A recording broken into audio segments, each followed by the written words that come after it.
La oclusión de una vena de la retina es una enfermedad muy frecuente. Puede tener consecuencias en la visión, pero también causar otras complicaciones en el ojo. ¿Quieres saber qué pasa cuando tienes un trombo en el ojo? Hoy te lo cuento. Oculares, el podcast de salud visual con el oftalmólogo Rubén Pascual.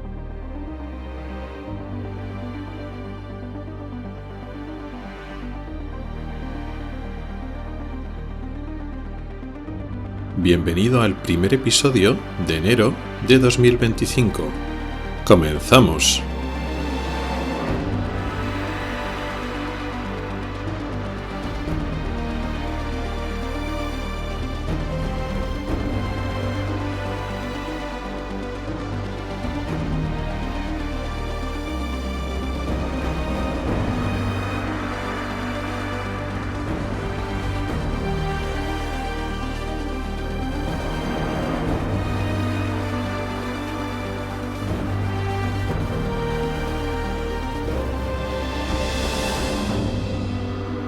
Hola y bienvenido al podcast de Ocularis sobre salud visual y oftalmología. Soy Rubén Pascual, oftalmólogo y divulgador a través de este podcast y del blog ocularis.es. Este es el episodio primero de la 9ª temporada correspondiente al mes de enero de 2024. ¡Feliz Año Nuevo! Este 1 de enero de 2025 inauguramos la 9ª temporada de este podcast. Nuevamente quería agradecer a todos los oyentes por seguir allí. Es gracias a vosotros que este proyecto lleva ya 8 años de vida, con un número de escuchas mantenidos del que estoy muy contento, muy orgulloso y que no puedo más que agradeceros. No solo por las escuchas, sino también por la participación. Desde hace ya varias temporadas mantenemos la sección de preguntas de los oyentes, que realmente es aportaciones que dais vosotros, los oyentes, incluso también de la parte de noticias. Con lo cual, muchas gracias por estos 8 años de vida del podcast y vamos a por el 9º. Y vamos a inaugurar esta nueva temporada con un episodio que trata sobre problemas vasculares, problemas de vasos sanguíneos. De hecho, es el comienzo de una miniserie sobre problemas vasculares en el ojo, los más frecuentes.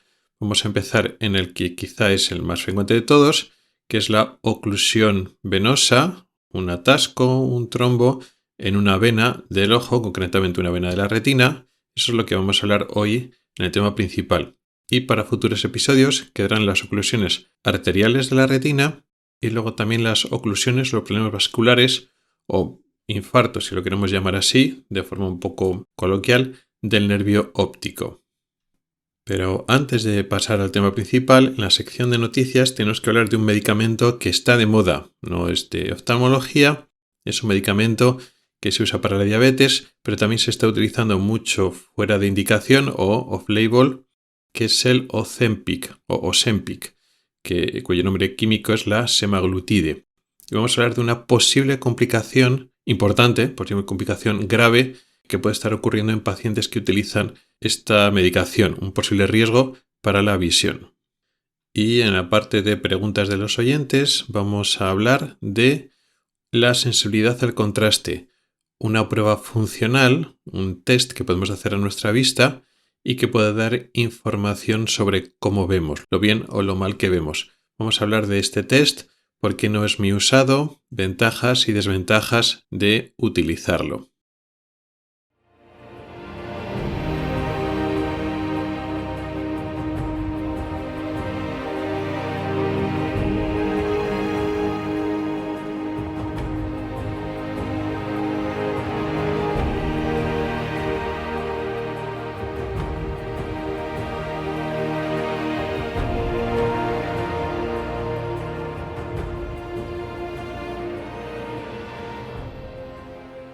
El Ozempic es el nombre comercial de la semaglutide. Posiblemente hay otras marcas comerciales que también estén comercializando este medicamento, este fármaco, pero quizás es el nombre más famoso, por lo menos el que podemos encontrar ahora más por internet en las noticias, porque es un fármaco, es un medicamento que está de moda. ¿Por qué? Lo están poniendo de moda los diabéticos de tipo 2 sobre todo, que es un poco la indicación para lo que se usa. No. Es un antidiabético, es decir, es una medicación que utilizan las personas que tienen diabetes, principalmente la llamada diabetes de tipo 2. La diabetes de tipo 1 es la que utiliza insulina sí o sí y se maneja principalmente con insulina, aparte de una dieta, un ejercicio, pero lo que es el tratamiento farmacológico es aportar insulina, que es lo que le falta a estas personas y no se pueden controlar de otra manera. Y la diabetes de tipo 2 es otro tipo de diabetes, también un problema con el funcionamiento de la insulina.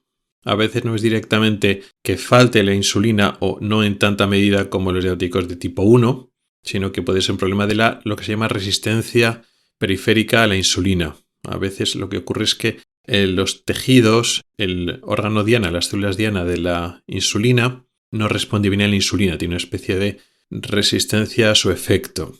Y entonces, a priori, los de tipo 2 no son tan graves o no tienen una enfermedad tan intensa, por lo menos al principio, comparados con los tipo 1, y muchos, quizá la mayoría de los pacientes de tipo 2, se pueden controlar sin insulina, con fármacos, con medicamentos, con pastillas, pero puede que no hagan falta insulina. Luego, si no están bien controlados o avanzando, efectivamente se puede añadir insulina. Bueno, pues en estos antidiabéticos orales, fármacos que se usan para reducir la entrada de azúcar cuando comemos, que se usa para los diabéticos de tipo 2, pues tiene varios efectos y entre otros puede ayudar a reducir peso o controlar nuestro peso por diferentes mecanismos, algunos relacionados directamente con su indicación principal contra la diabetes, pero también para controlar el apetito y la absorción que tenemos de calorías.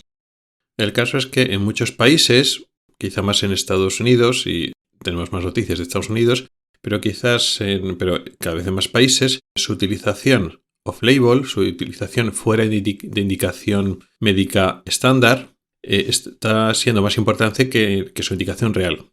Es decir, lo están utilizando más personas no diabéticas para adelgazar o para no engordar o para permitirse seguir estando delgados sin tener que seguir una dieta controlada, por decirlo así, pues esa utilización fuera de indicación y a veces fuera de control médico alguno, está teniendo más importancia que la indicación reglamentada para las personas que tienen diabetes. El caso es que esto está produciendo una serie de problemas porque si la mayor parte de la medicación se está yendo a personas que no están enfermas pero quieren adelgazar o quieren no engordar, a veces ocurre que se desabastece a las personas que realmente lo necesitan para controlar su enfermedad. Pero ese tipo de polémicas aparte, el uso masivo y cada vez mayor de este medicamento, al utilizarlo tantos millones de personas, está dando a la luz pues algunos efectos secundarios o posibles efectos secundarios, efectos adversos que no se conocían hasta ahora. Y eso es lo que parece que está pasando en el ojo. Se han descrito algunos casos, una asociación entre el uso de esta medicación, del semaglutide, de este Ozempic, y un infarto o un problema de riego en el nervio del ojo. De esta enfermedad no he hablado de forma monográfica, pero como he dicho en la introducción, pienso hablar de ello próximamente. Entonces no voy a entrar en detalle, pero es un evento vascular agudo, como vamos a llamarlo un infarto, pero en vez de en el corazón o en el cerebro, pues un infarto en el nervio del ojo. Las consecuencias es que uno puede perder la visión de forma parcial o de forma bastante intensa y el pronóstico visual no es muy bueno. No es que pierdas visión y luego se va recuperando. Puede haber en algunas personas una pequeña mejoría, en otras personas va peor y en la mayoría de las personas se queda más o menos estable con la pérdida visual que tiene al principio. Y no hay mucho que hacer con ello, no se puede curar. Como digo, hay descripciones, claro, lo que tenemos, a pesar de lo que estoy diciendo, que se usa cada vez más fuera de indicación en personas sanas que quieren controlar su peso, pero personas sanas, realmente donde tenemos las descripciones sobre todo son en personas con diabetes. Y entonces hay descripciones que personas que están tomando esta medicación tienen más problemas de estos eventos cardiovasculares, estos eventos de infarto en el nervio óptico. Esta enfermedad que se llama neuropatía óptica isquémica anterior, o NOIA, lo abrimos con su acrónimo que es NOIA. Pacientes o personas que tienen diabetes tipo 2, toman este fármaco, el semaglutide, y tienen eventos de NOIA más frecuentes que la población normal. Pero claro, no solo eso, porque podemos decir, bueno, pues son personas que ya de por sí tienen problemas vasculares, tienen factores de riesgo vascular, diabetes, y muchas veces tienen asociada diabetes con obesidad, y la obesidad puede estar asociada con el sedentarismo. Entonces ya tiene varios factores de riesgo vascular que de por sí ya predisponen a padecer ese problema de riego en el nervio óptico, esta noia. Pero es que aún así han comparado mismo perfiles de personas diabéticas que usan ese medicamento y que no usan ese medicamento, y han comparado entre ese tipo de dos poblaciones, personas que utilizan antibióticos pero no el semaglutide, y otros que sí usan el semaglutide. Y en las personas que sí usan el semaglutide tienen más riesgo de padecer esta enfermedad. Con lo cual parece, pero es una hipótesis, que puede ser un factor de riesgo. Y ante este evento, pues nos estamos planteando los oftalmólogos, cuando ocurre esto, informar al médico de cabecera. Cuando la persona viene por una periagucia visual, por urgencias, se lo diagnosticamos, y cuando le hacemos la historia, le hacemos las preguntas de sus enfermedades y su medicación, el paciente toma semaglutide. Y entonces parece que ya sería la obligación de los oftalmólogos informar a su médico de cabecera o al médico que le esté controlando su diabetes y su medicación. Mira, este paciente ha tenido este evento, ha tenido este infarto en el ojo, ha perdido visión y puede estar asociado a esta medicación, semaglutide, para que el médico que le lleva valore si sigue con la medicación o no. ¿Por qué? Porque existe el riesgo de que esto pueda volver a pasar. Todas las personas que han tenido una neuropatía óptica isquémica anterior, esta enfermedad de la falta de riego en el nervio del ojo, tienen un riesgo bastante alto, entre el 25 o 30%, de que le pase en los próximos 3-5 años en el otro ojo, lo cual es una catástrofe porque te da una noia en un ojo. Puedes perder mucha visión, pues solo te queda otro ojo para funcionar. Si te da en el otro ojo, te puedes quedar ciego o con una visión muy baja. Entonces, si realmente este evento, esta noia, está relacionado con el semaglutide y el paciente lo toma, pues para prevenir que vuelva a tener otra noia pero en el otro ojo y pueda acabar con un déficit visual grave, podría valorarse quitarse la medicación. O no, porque claro, igual el semaglutide cumple una función importante porque, pues aparte de ser una medicación más para controlar la diabetes, parece que en diabéticos de tipo 2 realmente está bajando el riesgo cardiovascular de tener infartos en el corazón o otras complicaciones más graves. Entonces estás arriesgando el ojo, pero si lo quitas estás arriesgando igual cosas más importantes de la salud. Entonces, bueno, el hecho de que lo hayas tenido una vez no quiere decir que haya que quitar la medicación, porque igual es más beneficioso lo que hace la medicación que el hecho de quitarla, aunque pueda aumentar el riesgo del ojo. Y eso además que puede aumentar es que es relativo, no está muy claro, porque los estudios son concluyentes, apuntan a esa posibilidad, pero igual no es así. Me explico. No estamos hablando de grupos aleatorizados, no han cogido un grupo de pacientes diabéticos que son más o menos de forma homogénea, con su mismo grado y severidad de la enfermedad, y algunos les han dado el semaglutide y a otros no les han dado el semaglutide y se han repartido al azar. No han hecho eso. Son estudios retrospectivos y están mirando en personas que les han puesto y no le han puesto. Claro, ¿por qué a algunos diabéticos les han puesto semaglutide? Pues posiblemente porque estaban peor.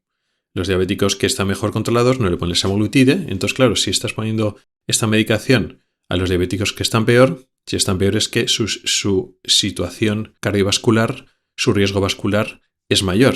Entonces, si su riesgo vascular es mayor, es lógico que tengan más riesgo de sufrir eventos vasculares, como el infarto que he dicho, como la noia. Con lo cual, igual aquí hay un factor de confusión. Y el semaglutide, posiblemente, a pesar de lo que estoy diciendo ahora, posiblemente no tenga nada que ver y sea un factor de confusión. Con lo cual hay que ser prudente con este tipo de noticias. Yo lo comento porque además eso me ha llegado por mis circuitos. Bueno, pues ahí está alerta, esta medicación es que es relativamente nueva o ahora conocemos más o menos desde hace poco tiempo este posible riesgo y sabiendo que es una enfermedad, un evento vascular grave en el ojo, habría que alertar a los médicos de cabecera o a los médicos responsables de esta medicación. Pero vuelvo a lo mismo, no está claro. Se sugiere esta relación, pero no está bien establecida la relación causal. Entonces tendremos que esperar un tiempo a ver qué es lo que pasa.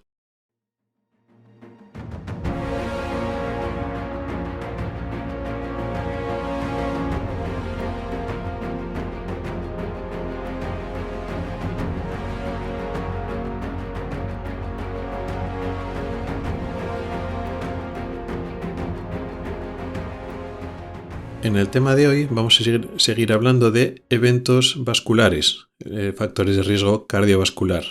Estamos hablando de el árbol vascular, las venas, las arterias que están por todo nuestro cuerpo, que lo que hacen es irrigarnos, aportarnos sangre. Sangre arterial que llega del corazón a los tejidos a través de las arterias, sangre con oxígeno, con nutrientes, llega a los tejidos para poder intercambiar nutrientes y moléculas. No es a través directamente de las venas o de los vasos sanguíneos grandes, sino que los vasos se van haciendo más pequeños y llegamos a lo que se llama capilar, un vaso muy fino que ya está en contacto más directo con los tejidos, y los capilares ya sí que pueden hacer un intercambio de oxígeno, de gases y de otras sustancias y moléculas. La sangre arterial cede su oxígeno a los tejidos y también va dando los nutrientes, y los capilares van recogiendo los desechos y otro gas, el dióxido de carbono. Y entonces en el final del capilar, esa sangre que ya no está bien oxigenada, que no tiene oxígeno o tiene menos oxígeno, y ha recogido el dióxido de carbono, esa es sangre venosa, y esa sangre se recoge desde el final del capilar por el árbol venoso, y las venas llevan la sangre venosa desde los tejidos de nuevo hacia el corazón. Ese es el circuito vascular mayor que se llama, por las venas, los capilares y las arterias, y en el ojo funciona exactamente igual, y concretamente en la retina funciona pues exactamente igual. Existen lo que se llaman factores de riesgo vascular, situaciones, condiciones que nos hacen más propensos a sufrir problemas, eventos en nuestro árbol cardiovascular, complicaciones como trombos, embolias, hemorragias. Algunos de estos factores son comunes tanto para la parte de las arterias como la parte de las venas, pero también otros factores de riesgo vascular que tienden más a afectar a las venas que a las arterias y viceversa. Hablando en concreto de las venas, pues cosas como la edad, que eso no lo podemos cambiar, la hipertensión arterial, el colesterol o otras alteraciones de los lípidos, de los ácidos grasos y de los lípidos en la sangre, algunas enfermedades, situaciones un poco menos frecuentes como alteraciones de nuestro sistema de coagulación que favorecen que la sangre forme trombos, forme coágulos con más facilidad. Entonces son factores vasculares, concretamente factores venosos para sufrir alteraciones venosas. Eso afecta a todo el cuerpo, incluido a la retina, a los ojos y a la retina. Por lo tanto, si tenemos una edad un poco más avanzada o tenemos sobre todo una condición en la sangre que haga que produzcamos trombos con más facilidad, o también la tensión arterial, este tipo de factores que acabo de mencionar pueden propiciar a que en un momento dado se nos forme un trombo, un coágulo, un tapón en la sangre, pero concretamente en la sangre cuando está circulando por el árbol venoso. El árbol venoso también lo tenemos en la retina. Más que venas, en propiedad tenemos que llamarlos vénulas. Las venas que son de menor calibre se llamarían vénulas, pero luego en la práctica estamos hablando de la vena central de la retina o de las ramas temporal superior, temporal inferior, nasal superior, nasal inferior, las 4 ramas principales. Hablamos de venas, aunque realmente por su calibre, por su tamaño, realmente serían vénulas. Cuando tenemos un trombo, lo que sucede es que la sangre que está en la vena que está afectada no circula, no puede circular desde el tejido, desde la retina, hasta el nervio óptico y hacia la salida y hacia el corazón. Entonces la sangre se queda atascada, se produce un estasis venoso, un atasco, porque el trombo, pues eso, lo que es un tapón. La enfermedad es indolora, es brusca y súbita, y depende de lo grave que sea, el territorio que afecte y cómo de grave es, si el tapón se queda ahí ya para siempre y esa vena se queda ocluida y se queda sin funcionar, o a veces se produce un trombo, pero se recanaliza rápidamente. En un periodo de tiempo, pues ese trombo se rompe, se deshace y la sangre vuelve a circular. En ese caso no es tan grave. Pero bueno, quitando eso de que el trombo en un momento dado se recanalice, se abra, por lo tanto baja mucho la gravedad o las consecuencias, lo más importante es cuánto territorio afecta. Si se afecta una rama venosa, una rama pequeñita de la vena, Entonces afecta una parte más pequeña de la retina. Si encima esa parte de la retina no afecta al centro, sino afecta a una parte periférica, las consecuencias son mucho menores e incluso puede pasar desapercibido para el paciente. Puedes no enterarte de nada. Sin embargo, si la rama es una rama más grande y te afecta al centro de la retina, te afecta a la mácula, entonces sí que te puede afectar a la visión. Y si, por ejemplo, afecta tanto el territorio como toda la retina, si tienes una oclusión en la vena central de la retina, es decir, el tronco venoso que va a toda la retina, significa que afectas a toda la retina. Y entonces ahí es mucho más grave. ¿Qué es lo que produce? Las consecuencias de tener una oclusión venosa. La zona de la retina afectada, debido a este éstasis, donde la sangre puede llegar por la zona, por la parte de la arteria, pero no puede regresar por la zona de la vena, pues hay un atasco. Un atasco, pues como podemos pensar, un atasco de tráfico. Si los coches no circulan, se acumula y no puede haber un tráfico, una circulación de regreso de la sangre.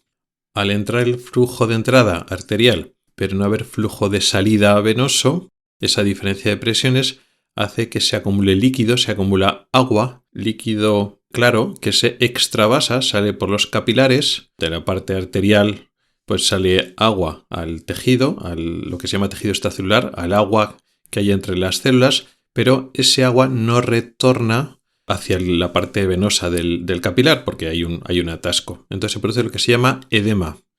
Edema, que es acúmulo de líquido. De hecho, esto no es para nada exclusivo del ojo. Cuando se ocurre, por ejemplo, una trombosis en las piernas, trombosis venosa en las piernas, se produce mucha edema, las piernas se hinchan mucho. Pues en la retina es exactamente igual. Se produce un edema. También se producen hemorragias, se produce salida de líquido por este mismo problema de diferencia de presión. Los capilares se pueden romper y parte de la sangre se extravasa también, sale sangre, salen células sanguíneas del tejido extracelular. Entonces se ven hemorragias. El aspecto típico de fondo de ojo cuando se produce una trombosis es hemorragias, que es lo más fácil de ver, y edema, que el edema no es tan fácil de ver, pero se puede medir muy bien cuando hacemos la prueba habitual que hacemos para estudiar la retina, sobre todo la retina central, la mácula, que es la tomografía de coherencia óptica, la OCT. El edema, el acúmulo de líquido, se ve muy claramente por OCT por el engrosamiento de la retina afectada. Nuevamente, si la zona de la retina afectada no es grande y sobre todo no está en el centro, no afecta a la mácula, que es el centro de la retina, este edema tiene relativamente poca importancia. Las hemorragias a priori tampoco tienen mucha importancia.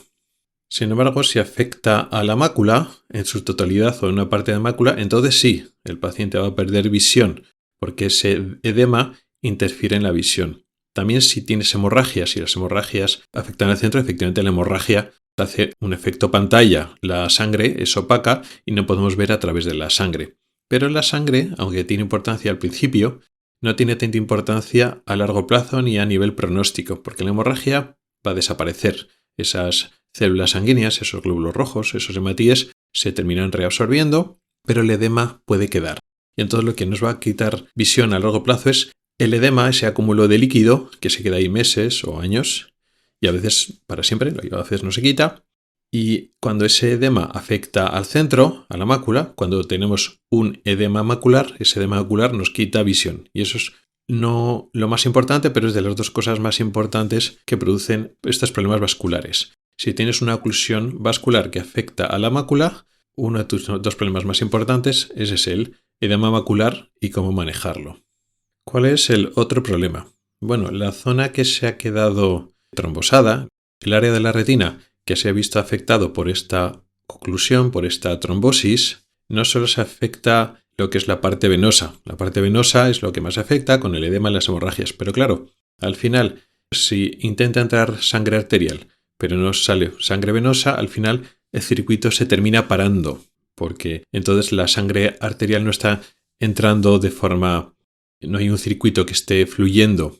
Con lo cual, al final, si el territorio es suficientemente grande y la trombosis se mantiene, no se recupera ella sola, el tapón se mantiene ahí, el territorio que ha sufrido edema, que ha sufrido hemorragias, termina sufriendo otra cosa, que es lo que se llama isquemia.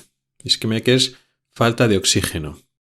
¿Pero por qué? Si el oxígeno viene por la arteria y la arteria no está afectada. Pues no, al principio no está afectada, pero al final la sangre arterial no está entrando bien precisamente porque si hay un stop más adelante en el circuito, la sangre que entra realmente no puede entrar porque hay un stop en la salida. Y entonces va a haber isquemia. La isquemia, la falta de oxígeno, no es tan grave como cuando el stop es la entrada. Cuando hay una oclusión arterial, la isquemia es más rápida y más grave. Eso es cierto. Eso lo haremos en otro capítulo cuando hablemos de las oclusiones arteriales. Pero en las oclusiones venosas también puede ocurrir isquemia. Se va a afectar secundariamente la entrada de sangre. Lo que es en la parte arterial se va a afectar de forma secundaria más adelante. Y no tan grave en comparación con la oclusión arterial, pero como he dicho antes, depende de la extensión. Pues si tienes una oclusión de rama venosa secundaria, es un área muy pequeña de la retina. Bueno, pues no es tan importante. Además, también se puede desarrollar lo que se llaman colaterales. Colaterales significa, pues, pequeñas ramas venosas o incluso capilares que permiten en segunda instancia, no al principio, pero después de varias semanas o incluso meses después de la trombosis, a que la sangre venosa pues se vaya distribuyendo en otros territorios vecinos que funciona bien, que no tienen ese estasis venoso. Y entonces más o menos se puede ir solucionando y no va a ocurrir mucha isquemia, mucha falta de oxígeno en ese territorio. Ya digo, si el territorio es pequeño. Pero imagínate pues el caso más grave, que es la oclusión de vena central de la retina. Toda la retina está con stop. Se ha atascado la sangre venosa y entonces no hay forma. No hay colaterales, no hay trucos para intentar solucionar esa situación. Entonces, aparte del edema macular que va a tener y va a ser grave, el problema es que la retina va a desarrollar cierto grado de isquemia, de falta de riego sanguíneo. Si tienes una oclusión de la mitad de la retina, una hemitrombosis, bueno, pues es menos grave cuando se te ocluye toda la retina, pero el riesgo es grande porque es la mitad, sigue siendo bastante.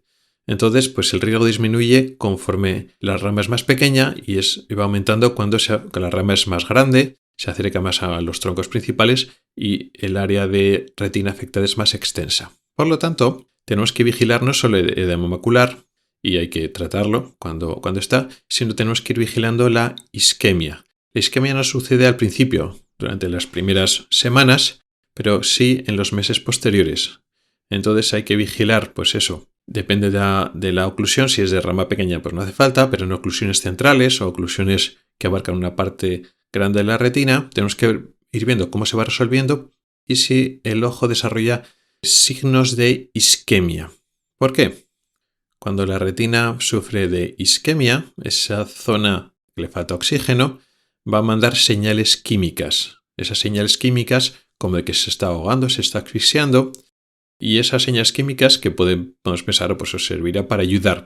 Bueno, pues la ayuda que le llega, esa reacción, ese cambio que produce esas señales químicas de falta de oxígeno, son perjudiciales para el ojo. Esas señales químicas pueden producir lo que se llama neovascularización, que se producen vasos nuevos que no existían antes, vasos en un esfuerzo de intentar compensar la falta de riego. Esos neovasos van a traer muchas complicaciones. La neovascularización puede suceder en enfermedades que se producen isquemias crónicas como la diabetes, pero también después de eventos agudos como la oclusión venosa, que es de lo que estamos hablando hoy, la oclusión arterial, que lo haremos próximamente, y también puede pasar en otras enfermedades diferentes que por diferentes causas pueden producir falta de riego, pueden producir falta de oxígeno, isquemia en la retina. Entonces, la neovascularización, ahora no vamos a entrar a hablar en detalle con ella, pero pueden producir muchas consecuencias en el ojo, incluidos cosas tan extrañas como un tipo complejo de glaucoma, muy difícil de tratar cuando parece que se llama glaucoma neovascular. Y los vasos sanguíneos nuevos, estos neovasos, cuando suceden en la retina, pueden producir sangrados en el ojo, sangrados no solo en la retina, sino sobre todo en el gel vítreo. Estos sangrados en el vítreo o hemovítreos pues producen también consecuencias importantes de pérdida de visión y otras alteraciones en el vítreo y en la propia retina. Con lo cual, siempre uno de nuestros objetivos cuando tratamos, por ejemplo, la diabetes, pero también cuando tenemos una oclusión vascular, una oclusión venosa, como la de ahora, es evitar que aparezcan neovasos. Cuando hay isquemia, controlar y tratar esa isquemia, esa zona de retina que le falta oxígeno para que no se desarrollen estos neovasos que van a ser tan perjudiciales para el ojo. Ya hemos hablado entonces de cómo es esta enfermedad, qué es lo que ocurre y las consecuencias. Tiene dos consecuencias principales: edema macular cuando existe y la posibilidad de que aparezca isquemia, falta de riego sanguíneo, y las consecuencias de esa isquemia. ¿Qué es lo que tenemos que hacer? Tratar estas dos complicaciones o prevenirlas. Cuando hay edema macular, hay diferentes modalidades, pero principalmente hay dos tipos de tratamientos. Inyecciones dentro del ojo de un medicamento muy famoso que ya hemos hablado aquí varias veces, que son inhibidores del factor de crecimiento vascular o anti-VEGF o en inglés anti-VEGF. Estas señales químicas, que son factores de crecimiento vascular que produce la retina cuando ha sufrido una oclusión, lo que hacen es alterar lo que se llama permeabilidad vascular, predisponen a los capilares a que sean más permeables al agua, con lo cual los predisponen a que liberen agua, y entonces al bloquear la señal de estos mediadores químicos disminuimos el agua que sale de los capilares, por lo tanto disminuimos el edema, y entonces luchamos contra el edema de esta manera. También es cierto que estos mismos, como estos factores son de crecimiento vascular, también son los que producen, son varios, pero producen también la posibilidad de que sucedan lo que hemos explicado de la neovascularización, con lo cual estas inyecciones también inhiben la producción de nuevos vasos sanguíneos a expensas de estas señales químicas. Entonces pueden parar, incluso revertir la producción de neovasos, por lo menos durante un tiempo. Entonces tenemos los pinchazos, estas inyecciones para el edema macular, pero también cuando hay o puede haber neovasos, y luego podemos optar por otro medicamento que son implantes dentro del ojo también, dentro del gel vítreo, de antiinflamatorios, de corticoides. Eso también inhiben y bloquean y revierten el edema macular. Cada uno tiene sus ventajas y sus desventajas. Tampoco vamos a entrar mucho en detalle porque las dos se pueden utilizar en primera instancia. Dependiendo en cada hospital, en cada clínica tienen diferentes protocolos. Debido a inconvenientes y las ventajas de cada uno de estos dos tratamientos, pues se optan por unos o por otros, o empiezas por unos, si no funciona bien, pues te pasas al otro. Aparte de esto, aparte de ir controlando el edema macular con alguna de estas dos alternativas, como digo, vamos vigilando a ver si ocurre isquemia, a ver si la retina va transformándose, va sufriendo cambios debido a esta falta de riego, a esta falta de oxígeno. Y entonces vamos a hacer seguimientos cada pocos meses al principio, y si hay signos de isquemia o signos de neovasos, que ya está la isquemia está produciendo esa complicación que queremos evitar, bueno, entonces lo tenemos que tratar. Una retina isquémica la tratamos con láser. Damos láser en ese área de esa retina que le falta oxígeno para bajar la demanda de oxígeno. Al dar láser hacemos que esa retina necesite menos oxígeno para funcionar, para su metabolismo. Con lo cual restablecemos el equilibrio entre la llegada de oxígeno, que es deficitaria, pero bajamos la demanda, la necesidad de oxígeno de esa zona con láser. Es un tratamiento más a largo plazo para estabilizar esa retina, pero a corto plazo, lo que he dicho antes, si hay neovasos, los podemos bloquear o revertir con inyecciones de factores de estos inhibidores del factor de crecimiento vascular, pero esto es un tratamiento pues a corto plazo. Podemos ganar tiempo mientras damos el láser y estabilizamos esa retina para que no se produzca esa situación de isquemia y por tanto esa producción de estos factores de crecimiento vascular y otros factores que van a producir vasos sanguíneos anómalos, estos neovasos. Esa es un poco la labor del oftalmólogo una vez hemos diagnosticado una oclusión venosa. Como decía antes, pues depende de la gravedad, por supuesto, pero es vigilar y tratar el edema macular si existe, vigilar y hacer una monitorización, una vigilancia mantenida en el tiempo, no es al principio, sino durante muchos meses, a veces año y medio, depende un poquito, o más, a ver si existe esta isquemia, este riesgo de que aparezca neovascularización y prevenirla o tratarla si hay. Y también otro tercer factor que es importante hacerlo al inicio, que es, una vez hemos visto que hay una oclusión vascular, informar a su médico de cabecera, al médico de atención primaria, que el paciente ha sufrido un evento vascular venoso, para explicarle, pues eso, que convendría controlar, si no están ya controlados, convendría controlar los factores de riesgo vascular, pero sobre todo los venosos. Estamos hablando pues lo que hemos dicho de la hipertensión arterial, una serie de factores en la sangre, pues el colesterol, los lípidos.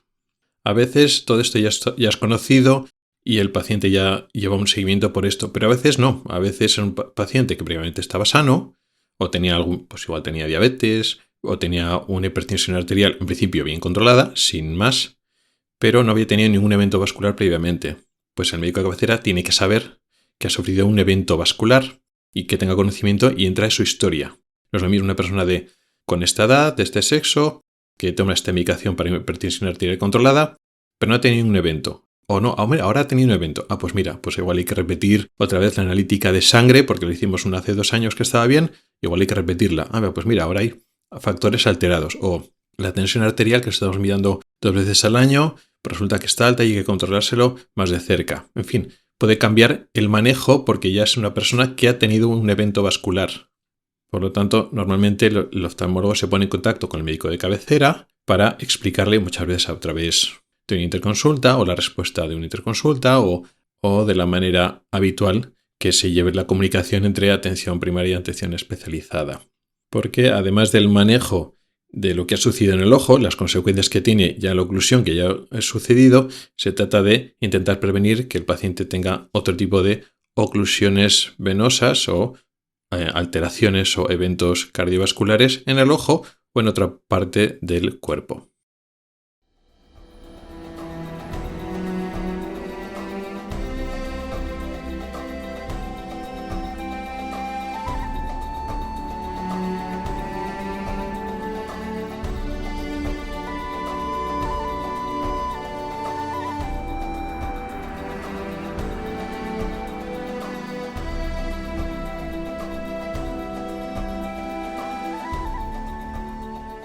Y por último, en la sección de preguntas de los oyentes, vamos a hablar de la sensibilidad al contraste. La sensibilidad al contraste es una prueba funcional de nuestra visión. Es una medida que podemos tomar de cómo funcionan nuestros ojos. Cuando nosotros hacemos exploraciones en nuestros ojos, hay de varios tipos, pero normalmente lo dividimos en 2, lo que son estructurales y lo que son funcionales. Hay pruebas que lo que estamos mirando es la estructura del ojo, la anatomía, los tejidos. Estamos mirando lo que es el ojo y cómo está. Y eso es cuando lo miramos al microscopio, la lámpara hendidura, cuando estamos haciendo fotografías de fondo de ojo, cuando hacemos una OCT, una tomografía de coherencia óptica. Todo esto son pruebas estructurales. Estamos mirando la córnea, el cristalino, el iris, la retina, el nervio óptico. Estamos viendo cómo está y si tiene algunas lesiones.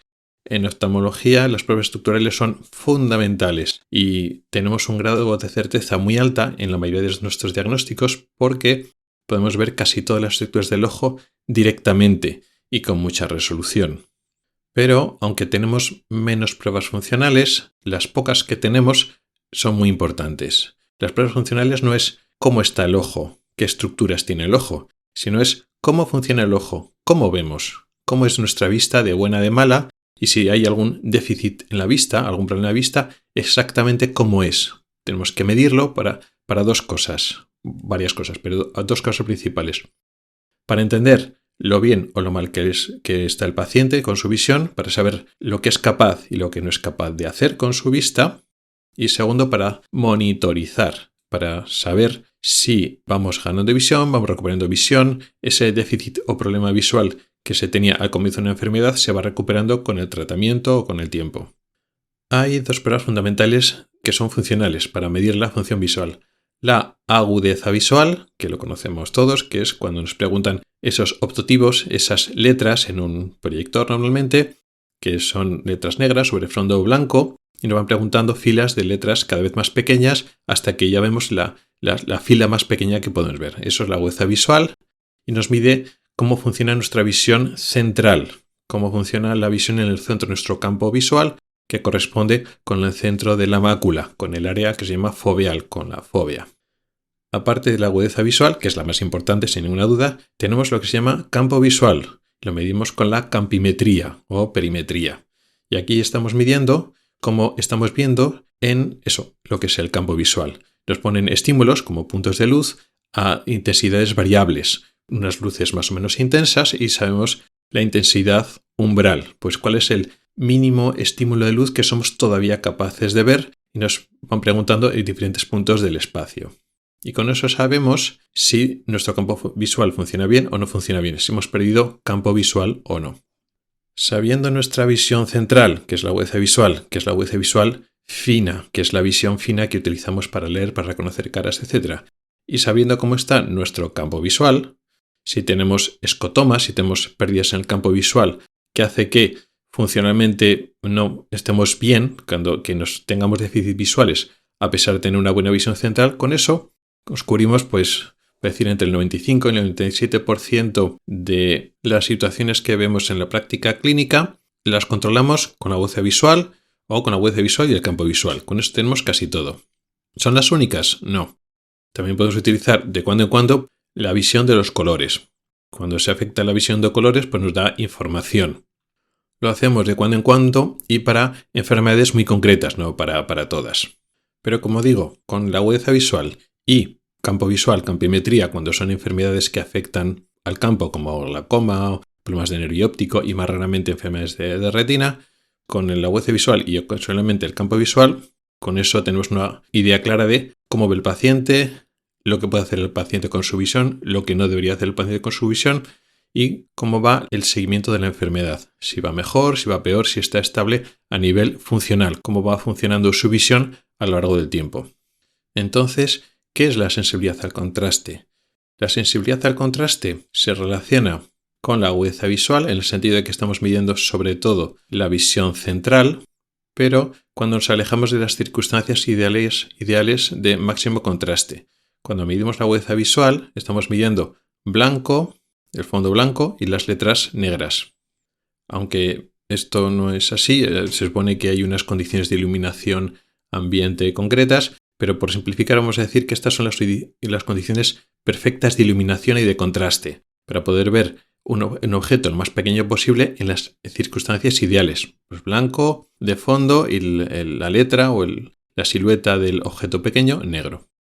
Pero esta situación no siempre es la real, no siempre todo lo vemos tan perfectamente contrastado.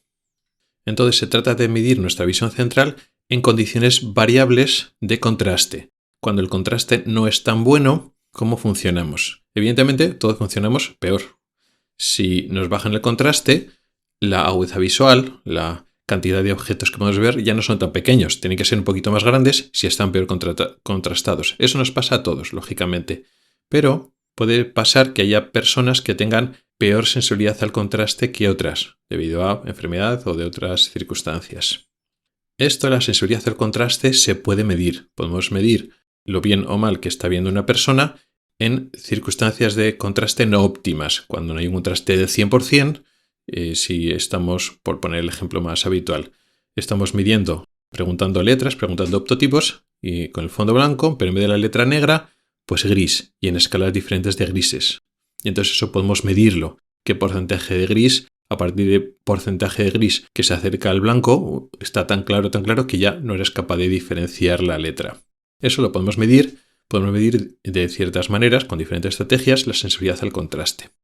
¿Por qué es importante esto? Bueno, pues puede haber circunstancias que tu agudeza visual es relativamente buena, pero tu sensibilidad al contraste es peor. Con lo cual, aunque sobre las tablas, cuando te mide la agudeza visual, pues mira, tu visión es suficiente, aunque no es perfecta, es suficiente para cumplir ciertas tareas, pero tú sientes que no las cumples porque en tu vida real, cuando estás mirando y estás haciendo tus actividades visuales, el contraste es malo y tu visión es peor. ¿Para qué nos interesa utilizar estos test de sensibilidad al contraste y nos pueden resultar útiles? Primero, para profesiones o actividades que la sensibilidad al contraste puede jugar un papel fundamental y pueden ser peligrosas si el paciente ve mal. Por ejemplo, para algunos tipos de conductores, pues de vehículos pesados o pilotos o actividades similares. Pues ¿qué pasa cuando conduces por la noche y estás viendo un vehículo que es oscuro? Pues el contraste es malo y entonces tenemos que saber que en esas circunstancias tu visión es suficientemente buena, por ejemplo. Entonces, para esas condiciones concretas, cuando la persona puede tener necesidades especiales o exigencias visuales más concretas, Nos puede interesar medir la sensibilidad al contraste porque a veces una agudeza visual suficiente no está demostrando que la visión es suficiente en condiciones reales para su actividad o su trabajo. Y la otra circunstancia es en algunas enfermedades donde hay disociación entre la agudeza visual y la sensibilidad al contraste, que no son muchas realmente. Pero hay algunas enfermedades que el paciente dice, no, es que veo peor. Sí, noto que veo peor, pero en el centro, no solo el campo visual, sino en el centro. Y la agudeza visual, pues es bastante buena. ¿Qué está pasando? Entonces, ¿cómo vas a medir lo que el paciente nota? Bueno, pues por recurrir a la sensibilidad al contraste. O claro, dice que ve peor, pero la visión es perfecta porque bajo la sensibilidad al contraste. Le pones tratamiento. Ah, pues he mejorado o no he mejorado. ¿Cómo mides la mejora si la agudeza visual no te está midiendo lo que el paciente nota? Bueno, pues para esos casos que hay disociación entre agudeza visual y sensibilidad al contraste, pues puede interesar. O sea que hay esas dos circunstancias. ¿Por qué no se usa para todo? ¿Por qué no es la sensibilidad al contraste ahora mismo no es parte de la práctica habitual de la oftalmología? Bueno, pues hay dos razones principales. Una, que normalmente no haya esa disociación entre agudeza visual y sensibilidad al contraste que acabo de comentar. En enfermedades comunes como las cataratas, el defecto refractivo, efectivamente se afecta la sensibilidad al contraste, pero la agudeza visual se afecta igualmente. Entonces hay una relación lineal. Ya mides la agudeza visual y con eso te haces una idea de lo que tiene el paciente y de cómo ve el paciente. No hace falta medir la sensibilidad al contraste porque está relacionada con la agudeza visual. La agudeza visual es mucho más fácil de medir. Como decía, hay enfermedades con disociación como algunas maculopatías y algunas neuropatías. Pero incluso en esos casos, aunque puede ser útil, tampoco muchas veces es definitorio. Ya tenemos nuestros protocolos, nuestras guías, se basan en la agudeza visual y efectivamente puede haber personas con buenas agudezas visuales que tienen peor sensibilidad al contraste. Pues sí, su visión es peor que la que una persona sana, pero tampoco está tan mal. Al final, cuando hay una afectación grave, se afecta la agudeza visual. Entonces hay disociación hasta cierto punto. Si tienes algún aparato o sistemas para medir la sensibilidad al contraste y tienes tiempo y tal, lo puedes medir, pero muchas veces para lo que es el manejo asistencial básico no es tan necesario. O sea, no te cambia mucho ni el seguimiento ni la decisión de tratar o no tratar. Entonces, bueno, aporta, pero en la práctica todavía no aporta tanto. O sea que esa es una razón. Y otra razón es que la medición de la sensibilidad al contraste no está muy estandarizada. No es como la agudeza visual, que más o menos todo lo medimos igual, hay unas escalas y está todo como muy internacionalizado, todos lo hacemos de la misma manera, lo puedes comparar igual. Hay muchas maneras de medir la sensibilidad al contraste y no está demasiado estandarizado. Cada uno lo hace de su manera. No encontrarás muchos estudios ni mucha bibliografía científica para estandarizar algo. Entonces, pues sí, tú tienes tu forma de medirlo en base de los aparatos que tienes y cada aparato lo mide de su manera. Entonces no está homogeneizado ni estandarizado, ni puedes compararlo tú con lo que hace en otros sitios. En los protocolos, en las guías clínicas no se tiene en cuenta realmente unos valores concretos. Entonces no está aportando demasiado. Es una variable que no se ha estandarizado o uniformizado para que todas hagamos lo mismo. Entonces, lo mismo que la agudeza visual y las campimetrías, ya llevamos muchas décadas de que nos hemos estandarizado y todos estamos hablando de más o menos lo mismo y nos ponemos de acuerdo para hablar todos de lo mismo. En la sensibilidad al contraste no. Hay muchas pruebas y cada uno hace lo suyo y entonces no vamos todos a una. Entonces no está aportando mucho a ese nivel. Todavía. Igual más adelante poco a poco se estandariza, llega más a la práctica clínica y entonces cambiaremos la forma de hacer las cosas.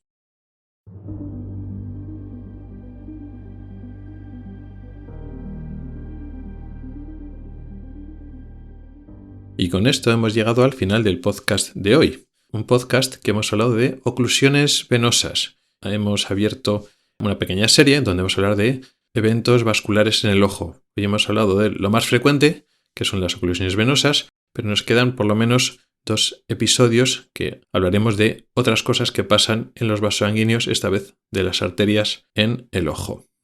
También hemos hablado en la sección inicial de un medicamento, el semaglutide o el Ozempic, que ahora está muy de moda y estará más de moda próximamente, y que parece ser que hay una relación todavía dudosa entre una complicación grave en el ojo y este uso de Ozempic. Tendremos que esperar un tiempo a ver si esta relación se confirma o se descarta. Y finalmente hemos hablado de la sensibilidad al contraste, un test funcional que podemos hacer en los ojos. No es muy difícil, y pues nos puede dar información extra, pero también he explicado las razones por las que no se usa en la práctica clínica habitual, o por lo menos no está todavía muy extendido. Muchas gracias por el tiempo que has dedicado a escucharme. Recuerda que puedes contactar conmigo para proponer temas para próximos episodios, tanto temas largos para desarrollar como dudas y preguntas más cortas. También puedes comentar o proponer noticias y temas de actualidad. Puedes escribirme a través de mi correo electrónico, que es ocularis@ocularis.es. También puedes hacerlo a través de Telegram, X, Mastodon o LinkedIn. En las notas del programa están todas las formas para contactar conmigo y participar. Ahí también encontrarás enlaces a artículos del blog y episodios del podcast relacionados con el tema de hoy. Hasta el próximo episodio.